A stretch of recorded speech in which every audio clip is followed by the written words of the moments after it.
What goes up must come down.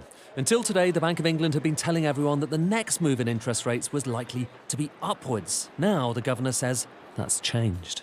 So I think, to be clear, I think therefore really the decision, unless the world changes, and of course unfortunately the world does change, and particularly at the moment, the next decision is more likely to be when do we cut. Right, the next decision is more likely to be when do we cut. But we haven't reached a view on when that will be. Why the change in stance? Well, partly because inflation's coming down faster than expected, forecast to touch the bank's 2% target briefly in April.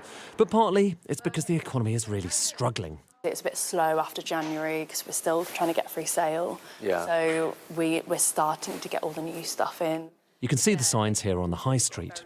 It was a slower December than we had hoped for. We didn't have that big push before Christmas, the way, kind of that rush of people coming that we would normally expect to see before Christmas, which was a bit disappointing. Was that a surprise? Yeah, it was. I mean, it obviously affected our sales quite a bit. Today, the bank left rates on hold, but the real question is, what's next? So now we know the next move is likely to be down rather than up, but that raises another few questions. When? And by how much? Of course, the Bank of England being the Bank of England, they didn't want to comment on that, but they did drop some interesting hints. They said, you know this chart, this one showing interest rate expectations in the coming months, the one that shows them coming down in a few months' time, getting down to 3% in a couple of years, that one looks kind of okay to us. But there's another thing that might be cut too, taxes. The Chancellor says he'll slash them in next month's budget if he can.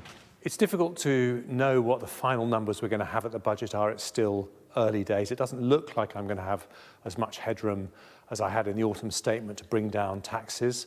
But if I do bring them down, it will be in a responsible way.